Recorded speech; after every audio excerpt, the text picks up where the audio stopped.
Hello student, good morning. बेटा आज हमारे पास 12th क्लास के लेक्चर के अंदर फिर से एक मोस्ट इंपॉर्टेंट लेक्चर है।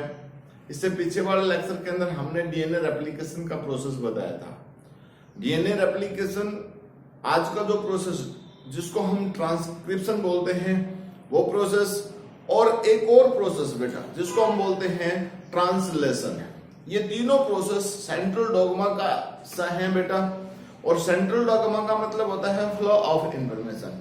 किस तरीके से डीएनए की जो नाइट्रोजनस बेस का सीक्वेंस जो प्रेजेंट होता है उसके अंदर जो इंफॉर्मेशन प्रेजेंट होती है उस इंफॉर्मेशन को कोड करके किसी स्पेसिफिक प्रोटीन में कन्वर्ट कर लिया जाता है।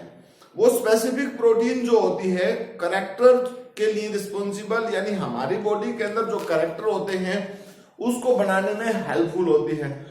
तो बेटा आज फिर से second most important topic that is called the transcription. ठीक है, उसको हम क्या बोल सकते हैं? ट्रांसक्रिप्शन बोलते हैं। ठीक है, ट्रांसक्रिप्शन। अब ट्रांसक्रिप्शन का मतलब क्या होता है बेटा? इस ट्रांसक्रिप्शन का मतलब होता है synthesis of RNA. Synthesis of RNA. ठीक है, सिंथेसिस ऑफ आरएनए। इससे पहले वाले लेक्चर में हमने ट्रांसक्रिप्शन इससे पहले वाले लेक्चर में पढ़ा था डीएनए रेप्लिकेशन। बेटा वहां पर क्या था? Synthesis of DNA. अब यहां पर क्या हमारे पास? Synthesis of RNA. तो इस तरीके से हमारे पास ये भी मोस्ट इंपॉर्टेंट प्रोसेस है। अब सबसे पहले क्या चीज होती है कि भाई what you mean by the transcription? Transcription का मतलब क्या होता है? देखिए सिंपल सी भाषा में हम ये कह सकते हैं process of making of A copy. ठीक है, ये क्या है बेटा? A process in which making of A copy, ठीक है ना, ऑफ जेनेटिक इंफॉर्मेशन। ठीक है, जो जेनेटिक इंफॉर्मेशन है ना बेटा उसकी हमने कॉपी बनानी है which is stored in A DNA strand which is stored in the DNA strand. जो डीएनए का जो स्ट्रैंड है बेटा उस स्ट्रैंड के अंदर वो इंफॉर्मेशन स्टोर है। अब वो जो इंफॉर्मेशन स्टोर है उसको किस में कन्वर्ट करना है? Into a complementary strand of RNA. Into the complementary strands of RNA. अब ये कह सकते हो into the complementary strand of RNA। और RNA भी कौन सा बेटा? mRNA। ठीक है ना, जिसमें mRNA हमारे पास प्रेजेंट है उस mRNA में। अब इसके लिए क्या जरूरत है? by the help of RNA polymerase. ठीक है, RNA पॉलीमरेज एंजाइम भी लिख देता हूं मैं। क्या लिख देता हूं? एंजाइम। यानी RNA पॉलीमरेज एंजाइम है। डीएनए रेप्लिकेशन में हमने डीएनए के ही डबल स्ट्रैंड्स की सहायता से डीएनए का ही डबल स्ट्रैंड हमने बनाना था बेटा। वो कौन सी एंजाइम थी? वहां पर डीएनए पॉलीमरेज थी। और यहां पर हमारे पास क्या है बेटा? यहां पर हमारे पास कौन सी एंजाइम है? That is called the RNA polymerase. तो इस आरएनए पॉलीमरेज की सहायता से डीएनए के अंदर जो इंफॉर्मेशन है, डीएनए स्ट्रैंड्स के अंदर जो इंफॉर्मेशन है उस इंफॉर्मेशन को हमने कोड करना है बेटा। कहां से? जो कॉम्प्लीमेंट्री स्ट्रैंड प्रिपरेशन करनी है जिसको हम मैसेंजर आरएनए की फॉर्म में बोल सकते हैं, जिसको हम मैसेंजर आरएनए बोलते हैं। तो इस तरीके से इंफॉर्मेशन का फ्लो हो गया बेटा इस तरीके से हमारे पास। अब सबसे बड़ा क्वेश्चन ये होता है कि डिस्कवरी किसने की?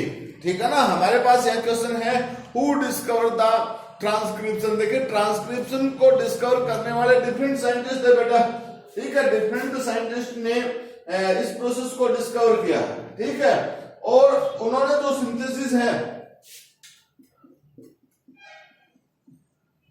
डिस्कवर्ड बाय बहुत सारे साइंटिस्ट हैं वैसा बेटा। इसके केस में हमारे पास जैसे हमारे पास साइंटिस्ट हैं हॉर्विट्ज, ठीक है ना, साइंटिस्ट हॉर्विट्ज, ठीक है, सैमुअल बी विस, ठीक है ना, Swiss scientist, and also another एक और साइंटिस्ट है बेटा इसके केस में हमारे पास है स्टीवन, ठीक है ना। ये स्विस नहीं है बेटा, इसको विस बोलते हैं, विस एंड स्टीवंस, ठीक है। इन 1950s इन विट्रो कंडीशन, ठीक है ना बेटा। कहां पर? इन विट्रो कंडीशन का मतलब समझते हो कि लेबोरेटरी के अंदर उन्होंने इसको डिस्कवर किया। अब हमारे पास जो ट्रांसक्रिप्शन का प्रोसेस है ना बेटा, इस ट्रांसक्रिप्शन के प्रोसेस को कंप्लीट करने के लिए कुछ मटेरियल्स रिक्वायरमेंट होती है, ठीक है। हम बोल सकते हैं मटेरियल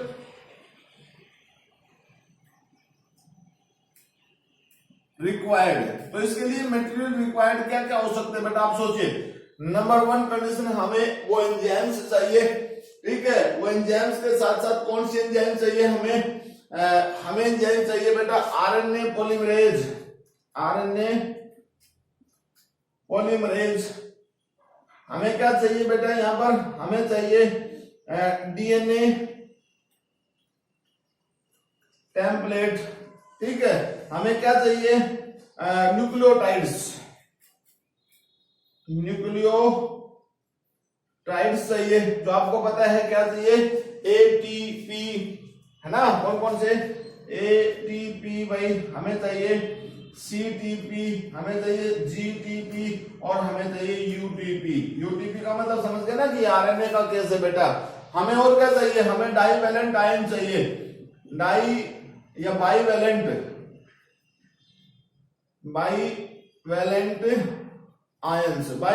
आयन चाहिए। इसमें Mg पॉजिटिव, साथ में और क्या है? Mn पॉजिटिव, ये बाईवैलेंट आयन से बेटा। No requirement of the RNA, यहां पर हमें किसी आरएनए मतलब प्राइमर की जरूरत नहीं होगी बेटा। नो रिक्वायरमेंट ऑफ प्राइमर, यहां किसी प्राइमर की जरूरत नहीं होगी। डीएनए सिंथेसिस में हमें प्राइमर की जरूरत थी बेटा, लेकिन यहां प्राइमर की जरूरत नहीं होगी। अब क्यों नहीं होगी प्राइमर की? क्योंकि बेटा ये तो ऑलरेडी आरएनए है, तो जब डीएनए का सिंथेसिस किया तो आरएनए प्राइमर की जरूरत थी। यहां तो सिंथेसिस ही हम आरएनए का कर रहे हैं, तो हमने आपको वहां पर भी बताया तो और फिर बता देते हैं कि इनिशियल कंडीशन के अंदर जब एटमॉस्फेयर रिड्यूसिंग एटमॉस्फेयर था, उस टाइम पर जेनेटिक मटेरियल आरएनए होता था बेटा। अब जेनेटिक मटेरियल डीएनए है, वो चेंज क्यों हुआ? स्टेबिलिटी के कारण। बट बेटा आरएनए को सिंथेसिस करने के लिए हमें रिक्वायरमेंट होती है, डीएनए को सिंथेसिस करने के लिए हमें रिक्वायरमेंट होती है आरएनए प्राइमर की। बट आरएनए को सिंथेसिस करने के लिए हमें आरएनए प्राइमर की या डीएनए प्राइमर की जरूरत नहीं होती, बिकॉज आरएनए सेल्फ कैटालिस्ट, मतलब आरएनए खुद ही सेल्फ कैटालिस्ट का काम कर देता है, वो खुद एक एंजाइम का भी काम कर देता है आरएनए। तो RNA also as a genetic material with a catalytic property, ठीक है। तो आरएनए के पास भी कैटालिटिक प्रॉपर्टी खुद की भी होती है बेटा। अब हमारे पास ट्रांसक्रिप्शन का जो प्रोसेस है बेटा, इस ट्रांसक्रिप्शन प्रोसेस को कंप्लीट करने से पहले, मतलब स्टार्ट करने से पहले एक तरीके से हम आपको एक स्पेशल यूनिट के बारे में बताते हैं, और which is necessary for the transcription. क्यों नेसेसरी है मैं आपको एक बात बताता हूं। देखिए डीएनए के सिंथेसिस की बात जब हमने की थी बेटा, वहां पर तो क्या था कि एक साथ सारे के सारे डीएनए का ही सिंथेसिस होता है। बट बेटा ऐसा तो कोई जरूरी नहीं है कि एक बार बॉडी में हर किसी प्रोटीन की जरूरत एक ही टाइम होती है। कोई प्रोटीन कभी बनती है, कोई प्रोटीन कभी बनती है। तो हर किसी प्रोटीन को बनाने के लिए उसके लिए एक जीन होगा, और वही जीन तो बोला जाता है ट्रांसक्रिप्शनल यूनिट, ठीक है। वही जीन क्या है बेटा? Transcriptional unit. अब जो ट्रांसक्रिप्शन का मैकेनिज्म है बेटा, वो कब और कहां होता है, ठीक है। द सिंथेसिस, अगर हम बात करते हैं वेयर एंड व्हेन, ठीक है ना, where and when, where and when transcription take place, transcription take place कब होता है भाई, सिंपल सी बात है, कहां पर और कब होता है ट्रांसक्रिप्शन। तो भाई हम कह सकते हैं वेयर में तो in case of prokaryotic cell, तो उसमें तो होता है भाई कहां पर, साइटोप्लाज्म में, साइटोप्लाज्म में होता है बेटा। और इन केस ऑफ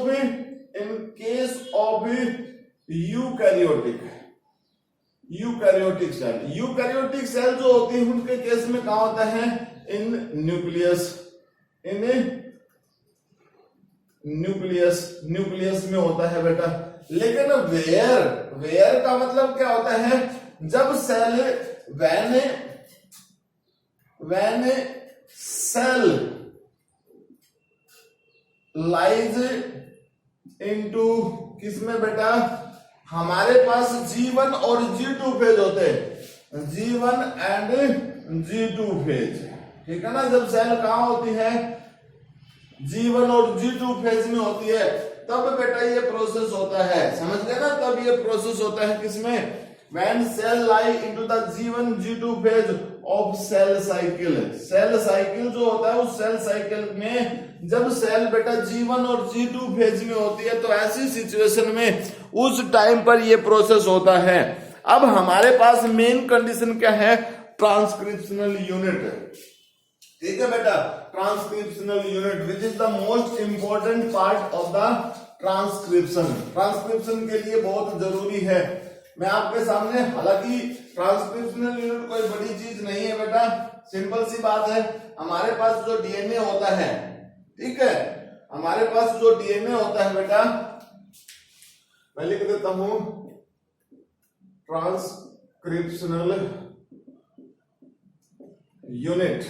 अब इसको ये एक्सप्लेन करना बहुत जरूरी है कि ट्रांसक्रिप्शनल यूनिट क्या होती है। देखिए ये डीएनए के दो स्ट्रैंड है बेटा, हमारे पास क्या है, ये डीएनए के दो स्ट्रैंड है, ये डीएनए का 3 to 5' एंड है, और बेटा ये 5 to 3' एंड है, ठीक है। ये जो स्ट्रैंड्स है बेटा, इन स्ट्रैंड्स के ऊपर स्पेसिफिक रीजन होते हैं, ठीक है ना, स्पेसिफिक रीजन होते हैं जिनको हम प्रोमोटर, टर्मिनेटर और एलोंगेटर बोल सकते हैं, यानी स्ट्रक्चरल जीन। यहां पर देखिए हमारे पास क्या होता है, ये हमारे पास है बेटा प्रोमोटर, ये क्या है, प्रोमोटर, ठीक है ना, ये हमारे पास प्रोमोटर है बेटा। और इधर का हिस्सा जो हमने बना दिया, that is called the terminator. इसको हम क्या बोल सकते हैं, टर्मिनेटर, ठीक है ना, ये टर्मिनेटर है। अब देखिए यहां पर हम अगर बात करते हैं, तो ये जो पोर्शन है ना बेटा, इसको हम स्ट्रक्चरल जीन बोलते हैं, इसको क्या बोलते हैं, स्ट्रक्चरल जीन बोलते हैं, ये स्ट्रक्चरल जीन का हिस्सा है। अब इस स्ट्रक्चरल जीन के अंदर हमारे पास जो डीएनए है ना बेटा, 3 to 5' एंड या 5 to 3' एंड, आप एक बात को हमेशा याद रखें, आरएनए का सिंथेसिस जो होता है, RNA synthesis in the direction of 5 to 3' and, RNA का सिंथेसिस जो होता है, ऑलवेज जो सिंथेसिस होता है वो 5' टू किधर होता है, 3' की तरफ होता है। तो इसका मतलब इस पार्टिकुलर कॉपी, इस पार्टिकुलर स्ट्रैंड की कॉपी बनेगी, इस पार्टिकुलर स्ट्रैंड की कॉपी बनेगी, तो ऊपर वाला जो स्ट्रैंड होगा ना हमारे पास, ये जो स्ट्रैंड है इसको हम टेम्पलेट स्ट्रैंड बोलते हैं, क्या बोलते हैं, टेम्पलेट स्ट्रैंड, ठीक है बेटा। और तो ये क्या हमारे पास, ये कोडिंग हो गया, कोडिंग स्ट्रैंड। लेकिन अगर हमारे पास कोई ओरिजिनली हमें डीएनए देता है बेटा, तो हम उस डीएनए में ये फाइंड आउट कर ही नहीं सकते कि कौन सा टेम्पलेट स्ट्रैंड है और कौन सा कोडिंग स्ट्रैंड है। जब ट्रांसक्रिप्शन होगा तभी हमें पता चलेगा, क्योंकि बेटा डीएनए तो दोनों साइड में है, 3 to 5' एंड भी है और 5 to 3' एंड भी है। हो सकता है सिंथेसिस के टाइम पे ये हमारे पास टेम्पलेट स्ट्रैंड था, ये हमारे पास कोडिंग स्ट्रैंड था, क्योंकि वो तो ऐसे भी तो हो सकता है, उधर से भी हो सकता है और उधर से भी हो सकता है, दोनों साइड में सेम सिचुएशन है। तो ये जो हमारे पास जो हमने बनाया है बेटा, ये जो यूनिट है इसको हम ट्रांसक्रिप्शनल यूनिट बोलते हैं। अब इस ट्रांसक्रिप्शनल यूनिट को अगर हम ध्यान से देखें, तो ट्रांसक्रिप्शन का जो प्रोसेस होता है इस ट्रांसक्रिप्शनल यूनिट पे डिपेंड करता है। और ट्रांसक्रिप्शन का जो प्रोसेस होता है वो किस से किस डायरेक्शन में होता है बेटा, देखिए ट्रांसक्रिप्शन का जो प्रोसेस होता है वो कहां से कहां होता है। तो यहां पर ये ट्रांसक्रिप्शनल यूनिट जो प्रेजेंट है बेटा, इस ट्रांसक्रिप्शनल यूनिट में अब हम स्टार्ट करते हैं प्रोसीजर। ठीक है, तो प्रोसीजर के लिए हमारे पास डिफरेंट स्टेप्स हैं बेटा। वो स्टेप्स कौन कौन से हैं, देखिए सबसे पहले तो क्या होता है, आप इस चीज को ध्यान रखना ट्रांसक्रिप्शनल यूनिट को। इस ट्रांसक्रिप्शनल यूनिट में अब हम प्रोसीजर की बात करते हैं। आपको पता चल गया ना ट्रांसक्रिप्शनल यूनिट में जो रीजन प्रेजेंट है, अलग अलग रीजन जो प्रेजेंट है, प्रोमोटर साइट कहां है, टर्मिनेटर साइट्स कहां है, ये सब चीजों का पता चल गया। अब हमारे पास क्या है, प्रोसीजर। प्रोसीजर है हमारे पास, देखिए बेटा प्रोसीजर जो है हमारे पास, इस प्रोसीजर में डिफरेंट स्टेप्स है हमारे पास। स्टेप्स नंबर सबसे पहले देखिए कौन सा है, binding of RNA polymerase to DNA duplex. सबसे पहले क्या है, बाइंडिंग ऑफ आरएनए पॉलीमरेज, ठीक है, एट डीएनए डुप्लेक्स। डीएनए जो डुप्लेक्स पार्ट है बेटा, उस पार्टिकुलर रीजन के ऊपर हमारे पास कौन सी चीज बाइंड करेगी, वो करेगी आरएनए पॉलीमरेज। सेकंड पार्ट हमारे पास क्या है बेटा, एक्सपोजर ऑफ आरएनए बेसिस। ठीक है, सेकंड पार्ट हमारे पास क्या है, एक्सपोजर ऑफ डीएनए बेसिस। ठीक है, डीएनए के जो बेसिस है बेटा उनका एक्सपोज होगा, वो एक्सपोज होंगे तो सेपरेट होंगे। देन जब एक्सपोज होंगे तो उसके बाद क्या होगा, नेक्स्ट होगा बेटा बेस पेयरिंग।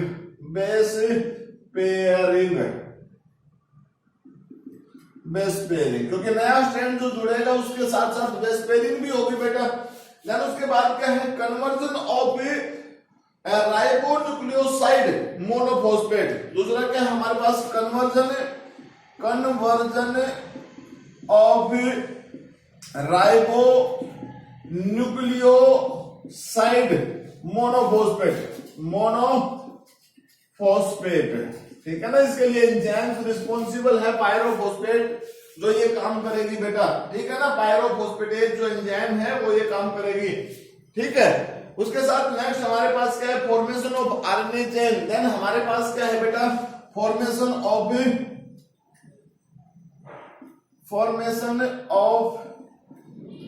RNA chain. ठीक है, आरएनए का स्ट्रैंड जो होगा वो डीएनए से सेपरेट होगा बेटा। अब जब आरएनए का चेन बनेगा तो आरएनए के चेन के बाद क्या होगा, separation of RNA chain from the DNA. ठीक है, फिर क्या हमारे पास है, separation of RNA chain from DNA. DNA का जो हमारे पास टेम्पलेट स्ट्रैंड है, उस टेम्पलेट स्ट्रैंड के बेस के ऊपर वो वहां से फ्री हो जाएगी। अब ये सब होने के बाद क्या होगा, डीएनए जो है अपनी ओरिजिनल फॉर्म में, return of DNA into their original form. ठीक है, हमारे पास क्या होगा, return of DNA into their original form.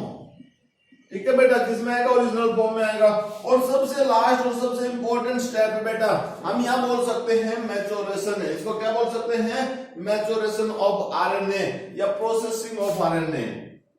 Processing और भाई मैच्योरेशन ऑफ आरएनए। ठीक है ना, ऐसे बोल सकते हैं। तो बेटा ये सारे के सारे स्टेप हैं हमारे पास। इन सभी स्टेप्स को हमें वन बाय वन करके आपके सामने रिप्रेजेंट करते हैं। सबसे पहले वाला स्टेप हमारे पास क्या है बेटा, binding of RNA polymerase as DNA duplex. ये बाइंडिंग का जो पार्ट है ना बेटा, मोस्ट इंपॉर्टेंट पार्ट है। मैं आपको बताता हूं, इन सबको मैं यहां से हटा देता हूं, सिर्फ एक पार्ट रखते हैं हमारे पास, सबसे पहला पार्ट। ठीक है, इसमें देखिए हमारे पास क्या कंडीशन है बेटा। सबसे पहले binding of RNA polymerase at the DNA duplex. You know कि हमारे पास आपने देखा किस तरीके से एक ट्रांसक्रिप्शनल यूनिट है बेटा। इस ट्रांसक्रिप्शनल यूनिट के इस हिस्से में हमारे पास यहाँ ये प्रोमोटर है, प्रोमोटर साइट प्रेजेंट है या टर्मिनेटर है बेटा, ये टर्मिनेटर है। तो आप एक बात ध्यान रखिए बेटा, यहाँ जो ये साइट है ना, इस साइट पे क्या होता है कि डीएनए का सीक्वेंस होता है, स्पेसिफिक सीक्वेंस। उस एक स्पेसिफिक सीक्वेंस को हम मान के डाउनवर्ड जब हम चलते हैं, कहां चलते हैं, डाउनवर्ड, तो 44 माइनस 44 नाइट्रोजनियस बेस छोड़कर यहाँ पर एक बॉक्स आता है TATA, इसको that is called the TATA box. इसको हम किसके नाम से बोलते हैं, टाटा बॉक्स के नाम से बोलते हैं बेटा। अब ये जो टाटा बॉक्स है ना, ये जो टाटा बॉक्स मैंने आपको बताया, इस पार्टिकुलर रीजन से लेकर और यहां तक का जो रीजन है, जिसमें मैंने क्या कहा है -44, मतलब डाउनवर्ड चले इसलिए माइनस बोल दिया मैंने। इस पार्टिकुलर रीजन के ऊपर जो आरएनए पॉलीमरेज एंजाइम है, अगर हम प्रोकैरियोट की बात करें, ठीक है ना बेटा, किसकी बात करें मैं लिख भी देता हूं, इन केस ऑफ प्रोकैरियोट में, प्रोकैरियोटिक सेल्स में इसके लिए सिग्मा फैक्टर रिस्पॉन्सिबल है। वो कहां पर होता है, आरएनए पॉलीमरेज में होता है। आरएनए पॉलीमरेज जो होती है उसके पास प्रेजेंट होता है। तो ये जो आरएनए पॉलीमरेज है, सपोज कीजिए ये आरएनए पॉलीमरेज है, हमारे पास क्या है, इस आरएनए पॉलीमरेज में ये सिग्मा फैक्टर है, ये क्या है, आरएनए पॉलीमरेज, ठीक है, ये क्या है बेटा, आरएनए पॉलीमरेज। ये आरएनए पॉलीमरेज इस पार्टिकुलर साइट पे जाएगी ऐसे, यहां पर जुड़ी वो जाके इसके साथ ऐसे, तो मींस ये जो कंडीशन बन गई, अब ये जो टोटल पार्ट बन गया ना, that is called the transcription. मतलब एक तरीके से हम ये कह सकते हैं कि ट्रांसक्रिप्शन का जो प्रोसेस है उसमें इनिशिएशन कॉम्प्लेक्स बन गया। तो ये बन गया हमारे पास क्या बेटा, इनिशिएशन कॉम्प्लेक्स, ठीक है, हम इसको क्या बोल सकते हैं, ट्रांसक्रिप्शनल इनिशिएशन कॉम्प्लेक्स। तो ये हमारे पास क्या बन गया, ये बन गया हमारे पास ट्रांसक्रिप्शनल इनिशिएशन कॉम्प्लेक्स, ठीक है, ये रीजन बन गया बेटा हमारे पास ट्रांसक्रिप्शनल इनिशिएशन कॉम्प्लेक्स। अब ये ट्रांसक्रिप्शनल इनिशिएशन कॉम्प्लेक्स जो बन गया ना, इस ट्रांसक्रिप्शनल इनिशिएशन कॉम्प्लेक्स का मतलब इस पार्टिकुलर साइट के ऊपर क्या चीज जाके जुड़ गई भाई, आरएनए पॉलीमरेज जुड़ी। इसी आरएनए पॉलीमरेज के कारण ये सब प्रोसेस हुआ। अब जब ये आरएनए पॉलीमरेज इस पार्टिकुलर साइट पे जुड़ी तो क्या होगा भाई, डीएनए के जो स्ट्रैंड है ना, ये डीएनए के स्ट्रैंड्स हैं, ये 3 to 5' एंड है भाई, और ये 5 to 3' एंड है। ये जो स्ट्रैंड्स होंगे वो सेकंड स्टेप में जाएंगे, और उस सेकंड स्टेप को हम क्या बोलते हैं, एक्सपोजर ऑफ डीएनए, ठीक है ना, क्या होगा, एक्सपोजर ऑफ आरएनए का जो सीक्वेंस है बेटा उसका एक्सपोजर होगा, मतलब नए जो हमारे पास है डीएनए का जो सीक्वेंस है उसका एक्सपोजर होगा, एक्सपोजर ऑफ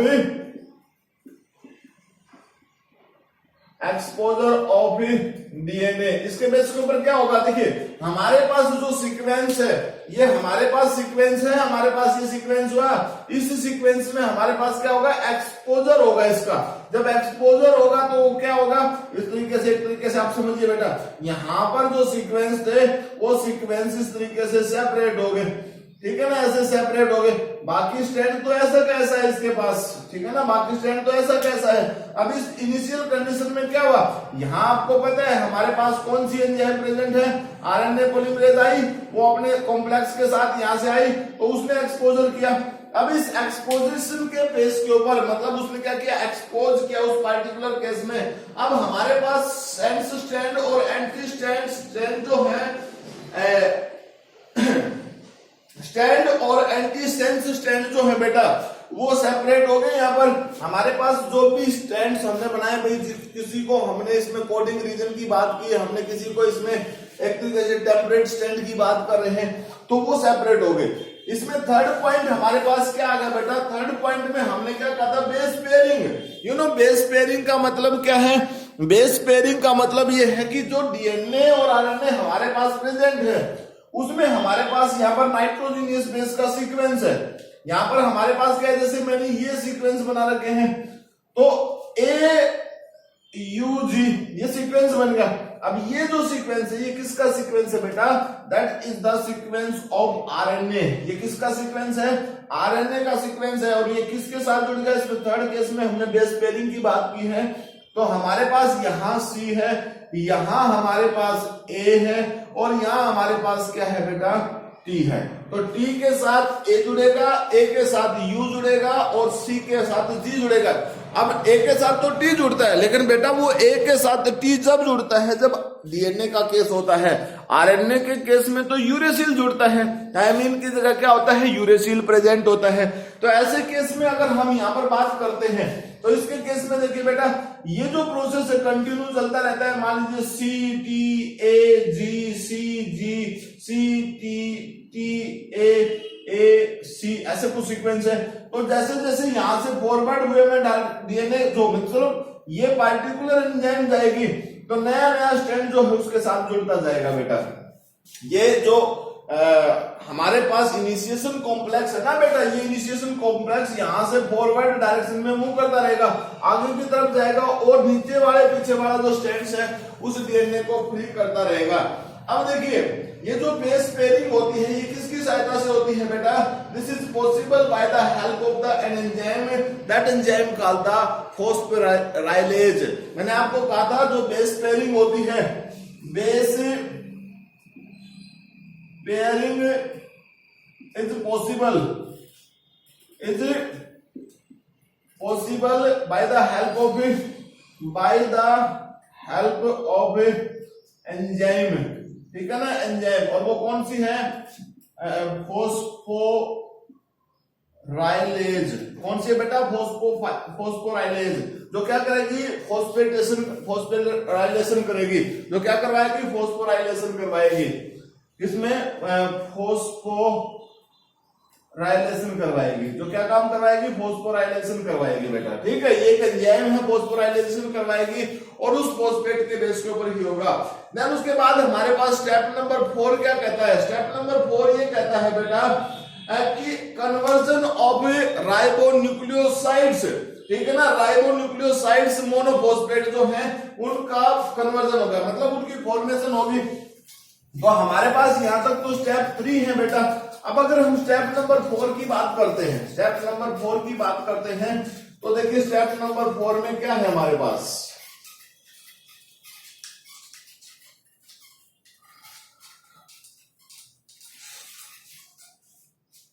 स्टेप नंबर 4 है हमारे पास है conversion to, step number 4 conversion to ribonucleoside monophosphate. अब इसका मतलब क्या है बेटा? इसका मतलब है पायरोफॉस्फेटेज एक एंजाइम है बाय द हेल्प ऑफ पायरोफॉस्फेटेज, ठीक है ना? मैं लिख देता हूं बाय द हेल्प ऑफ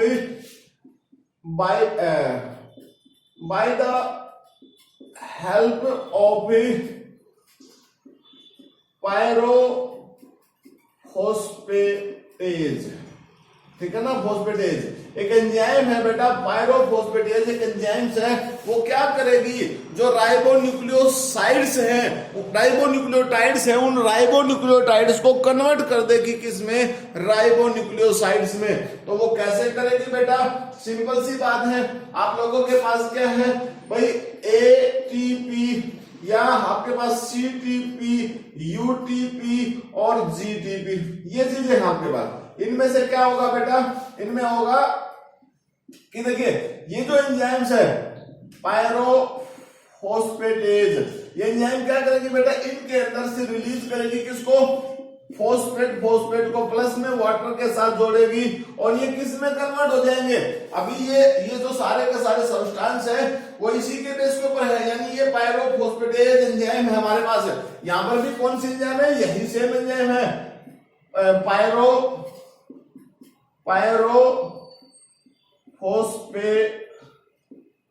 पायरोफॉस्फेटेज जो एंजाइम से बेटा वो किस में कन्वर्ट कर देगी? इनऑर्गेनिक फॉस्फेट जो बनेगी, इनऑर्गेनिक फॉस्फेट प्लस में उसके साथ किस में रिलीज कर देगी बेटा? एनर्जी में कन्वर्ट हो जाएंगे। किसमें कन्वर्ट हो जाएंगे? एनर्जी में। एनर्जी में कन्वर्ट हो जाएंगे। तो ये हमारे पास ये किस में कन्वर्ट हो गए, इस तरीके से अगर हम यहाँ 2 करें या 4 करें, हम 4 कर सकते हैं बेटा, मतलब इसको तो ये तो हमारे पास सही है, इसी तरीके लिख सकते हैं, ठीक है। तो हमारे पास ये कंडीशन होगी। तो इसके लिए पायरोफॉस्फेटेज एंजाइम से रिस्पॉन्सिबल है। और आप देखिए यहाँ पर बॉन्ड, एनर्जी बॉन्ड, जैसे प्लस मैंने लिखा है तो इसमें एनर्जी बॉन्ड होता है बेटा, यहाँ पर जो आपको पता है ना मोस्ट पावरफुल बॉन्ड होता है, मोस्ट पावरफुल बॉन्ड, ठीक है। इसको एनर्जी बॉन्ड को मोस्ट पावरफुल बॉन्ड के नाम से बोलते हैं। मोस्ट पावरफुल बॉन्ड होता है, इसमें बहुत ज्यादा अमाउंट में एनर्जी रिलीज होती है। अब ये सब कंडीशंस हमारे पास होगी बेटा। इसके बाद स्टेप नंबर 5 है हमारे पास, और स्टेप नंबर 5 क्या कहता है बेटा, स्टेप नंबर 5 कहता है फॉर्मेशन ऑफ आरएनए चेन। आपको ध्यान होगा 5 नंबर क्या है, formation of RNA chain.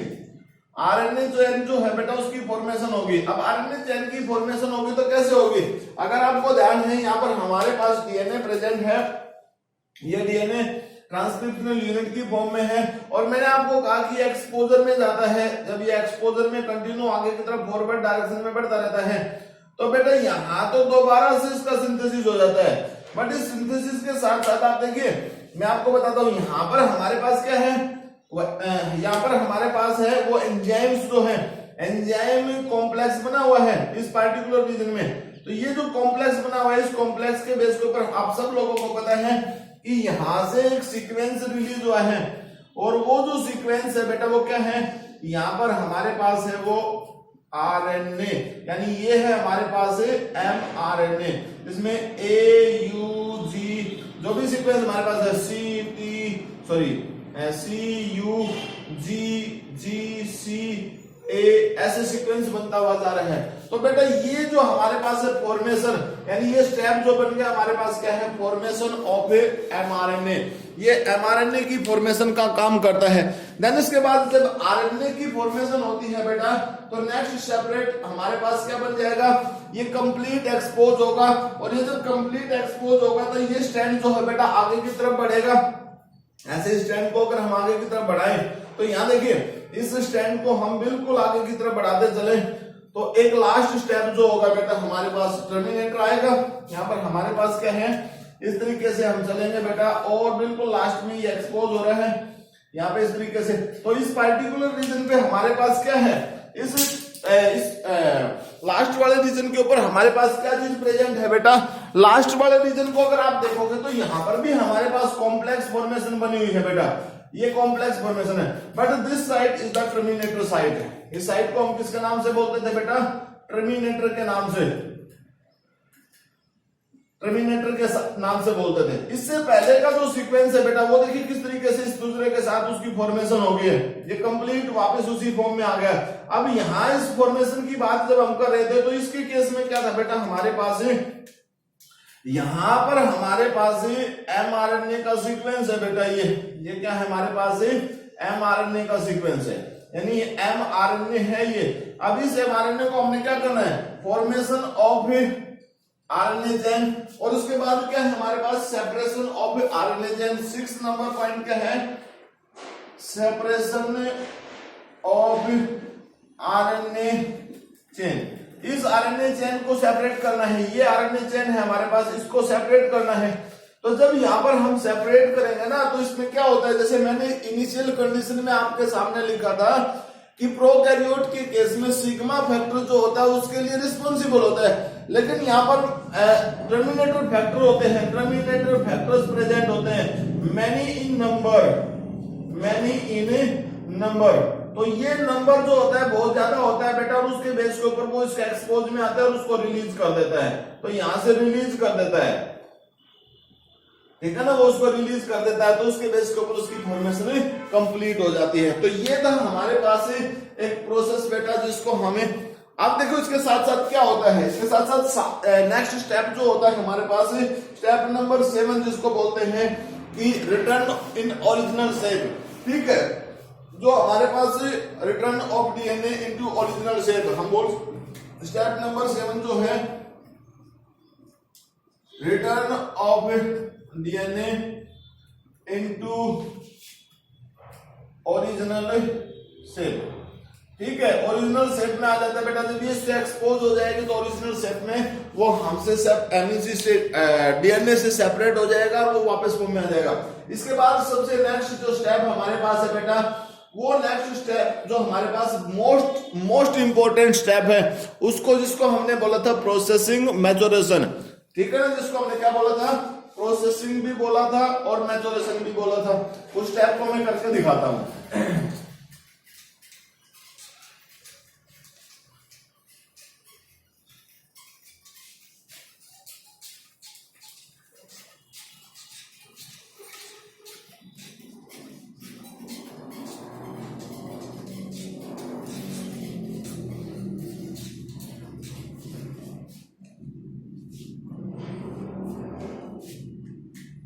Step number 8, processing और also called the maturation.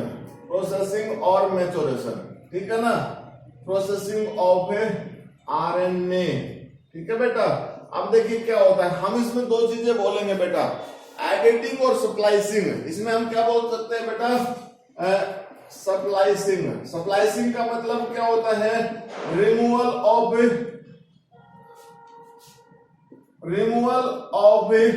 Non coding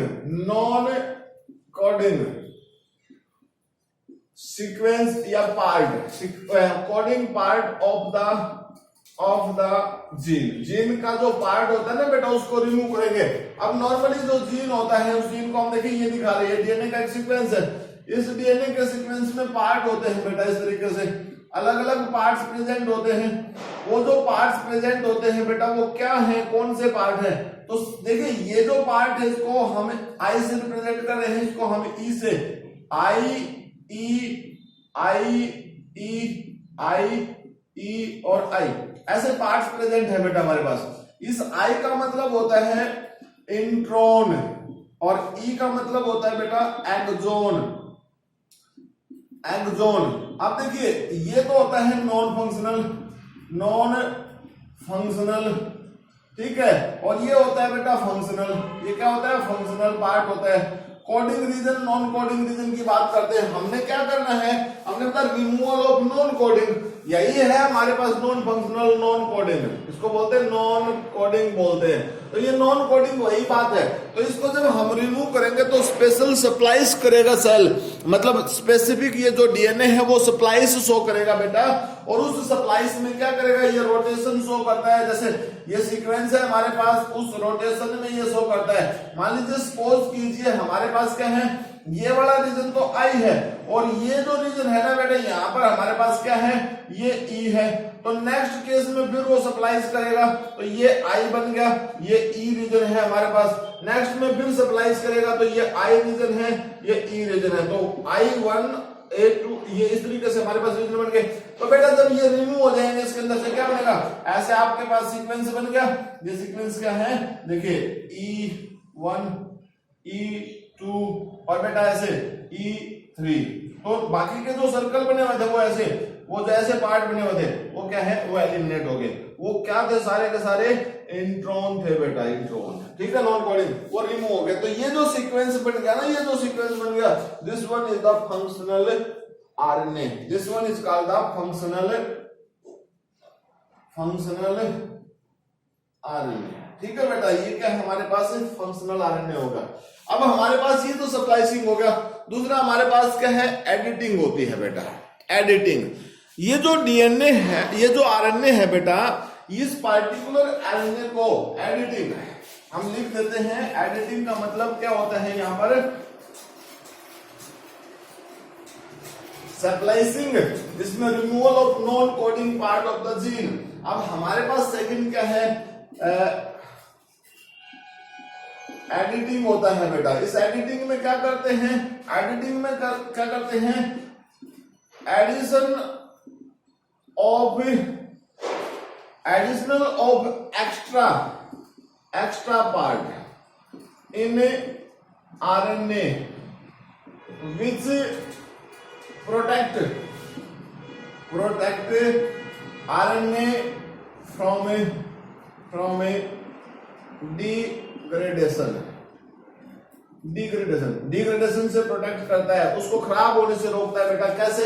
आपको ध्यान है, हमने आप लोगों के सामने mRNA बनाया था, हमने आप लोगों के सामने mRNA बनाया था, ये mRNA बनाया था हमने, और इस mRNA में हमने हेड रीजन पे भी कुछ रीजन बनाया था और टेल रीजन पे भी कुछ रीजन बनाया था बेटा। ठीक है, ये जो हेड रीजन था इसको हम क्या बोलते थे? मिथाइलेटेड जी कैप बोला था ना, मिथाइलेटेड जी कैप। तो ये क्या है? एडिटिंग है बेटा एक टाइप की। हमने इस एंड के ऊपर बोला था पॉली ए टेल, हमने बोला था ना बेटा पॉली ए टेल कि यहाँ पर ए ऐसे नाइट्रोजनस बेस प्रेजेंट होते हैं। तो ये दोनों कंडीशन हमारे पास क्या है बेटा? एडिटिंग है, जो इस आरएनए को डिग्रेड होने से बचाती हैं, जो इस आरएनए को किससे बचाती है? डिग्रेडेशन से बचाती है। अब देखिए बेटा, ये तो केस था हमारे पास प्रोकैरियोट के केस में। अगर हम यूकैरियोटिक की बात करते हैं, यूकैरियोटिक सेल्स की बात करते हैं, तो यूकैरियोटिक के केस में ट्रांसक्रिप्शन जो होता है बेटा, वो होता तो सेम सिचुएशन के बेस के ऊपर है, स्टेप्स सेम होते हैं, बट एक्चुअली में क्या होता है, उसके लिए जो एंजाइम्स होती है ना वो डिफरेंट होती हैं। अब डिफरेंट एंजाइम्स होती हैं तो कौन कौन सी होती है भाई एंजाइम्स? हमें पता, देखिए RNA polymerase 1 responsible for the transcription of a rRNA। rRNA के ट्रांसक्रिप्शन के लिए रिस्पॉन्सिबल है बेटा, आप ये याद रखें। RNA polymerase second is responsible for the mRNA। ठीक है ना, mRNA का ट्रांसक्रिप्शन करने में हेल्प करती है। आरएनए पॉलीमरेज थर्ड जो है which is responsible for the tRNA transcription, यानी ये इनका सिंथेसिस करवाती है बेटा। ठीक है ना, अलग अलग टाइप के एंजाइम्स हैं, अलग अलग तरीके से रोल प्ले करती हैं। तो इस तरीके से अगर हम बात करते हैं तो ये हमारे पास क्या है बेटा? ये आरएनए की फॉर्मेशन है, मींस इसको हम ट्रांसक्रिप्शन बोलते हैं। देखिए इन विट्रो सिंथेसिस जो है आरएनए का, सबसे बिल्कुल एक्यूरेसी के बेस के ऊपर ओचोआ नाम का जो साइंटिस्ट था बेटा, उन्होंने 1967 के अंदर सबसे पहले प्रॉपर वे में आरएनए का सिंथेसिस किया। ठीक है, तो आरएनए सिंथेसिस जो प्रोसेस है बेटा, इसमें डिफरेंट टाइप्स के आरएनए, और मैंने आप लोगों को एक बात बता दी है कि आरएनए का सिंथेसिस जो होता है बेटा, वो 5 to 3 डायरेक्शन होता है। आरएनए का जो सिंथेसिस होता है, आप इस बात को ध्यान रखें, synthesis of RNA always in the direction of 5 to 3। ठीक है ना, synthesis of RNA always in direction, कौन सी डायरेक्शन है भाई? डायरेक्शन हमारे पास 5' to 3' है, इसकी डायरेक्शन में होता है, याद रखना बेटा हमेशा। तो बेटा आज का जो लेक्चर हमारे पास था वो बहुत ज्यादा इंपॉर्टेंट लेक्चर था। इस लेक्चर के अंदर हमने आप लोगों को बहुत सारी छोटी छोटी बातें भी बताई, बहुत सारे एंजाइम्स के पार्ट भी बताए, हमने ट्रांसक्रिप्शनल यूनिट के बारे में बताया। बेटा इस लेक्चर के अंदर आपके पास बहुत से पॉइंट, इंपॉर्टेंट पॉइंट है। मैं आपको बता देता हूं कि पूरा का पूरा ट्रांसक्रिप्शन का प्रोसेस आपको कंप्लीट आना चाहिए। इस ट्रांसक्रिप्शन के प्रोसेस में बहुत सारी ऐसी चीजें हैं जो आपको बहुत जरूरी हैं। Number 1 transcriptional unit, number 2 transcription initiation complex, number 3 जब आप यहां से आरएनए की फॉर्मेशन करते हो तो उसके लिए जो एंजाइम्स है, जो रिक्वायरमेंट है, वो इंपॉर्टेंट है। उसके बाद बेटा हमने प्रोसेसिंग की बात की, मैच्योरेशन की बात की, इसमें मैंने स्प्लाइसिंग और एडिटिंग 2 कंसेप्ट आपको बताए हैं, ये बहुत ज्यादा इंपॉर्टेंट है। उसके बाद हमारे पास हमने आपको बताई कि 3 मतलब यूकैरियोटिक के केस में अगर हम बात करते हैं ट्रांसक्रिप्शन की, तो ट्रांसक्रिप्शन का जो मैकेनिज्म यूकैरियोट्स के केस में उसमें क्या हो रहा है? देखिए आरएनए पॉलीमरेज है बेटा, आरएनए पॉलीमरेज फर्स्ट जो है वो आरएनए का ट्रांसक्रिप्शन करवाती है। भाई आरएनए पॉलीमरेज सेकंड है वो एमआरएनए का ट्रांसक्रिप्शन करवाती है, और आरएनए पॉलीमरेज 3 है बेटा वो टीआरएनए का ट्रांसक्रिप्शन करवाती है। तो इस तरीके से हमारे पास इस बात को आपको ध्यान रखना है कि आरएनए प्रोकैरियोट के केस में और यूकैरियोट के केस में स्टेपिंग सेम है, बट उसके लिए एंजाइम्स जो है वो डिफरेंट हो जाती है बेटा। तो इनमें स्पेसिफिक फैक्टर भी होते हैं जो उसको प्रोकैरियोट से सेपरेट कर देते हैं। प्रोकैरियोट के केस में तो बहुत सारे फैक्टर होते हैं, लेकिन यहाँ पर जो फैक्टर होता है बेटा डेल्टा फैक्टर होता है, वो रिस्पॉन्सिबल होता है। मैंने आपको बताया कि डायरेक्शन क्या होती है आरएनए सिंथेसिस की, वो डायरेक्शन हमेशा सेम होती है, 5 to 3 डेसेंट की तरफ होती है। हमने जब स्टार्टिंग में जेनेटिक मेटेरियल की बात की तो बेटा वहां पर यह भी बताया था कि आरएनए जो होता है वो डीएनए के कंपैरिजन में सिंगल स्ट्रैंडेड होता है, तो आरएनए को हमेशा 5 to 3 डेसेंट में ही हम काउंट करते हैं। तो आज के लेक्चर में हमारे पास इतना ही है बेटा, मिलते हैं नेक्स्ट लेक्चर में, तब तक के लिए thank you, bye, have a nice day, have a good day बेटा।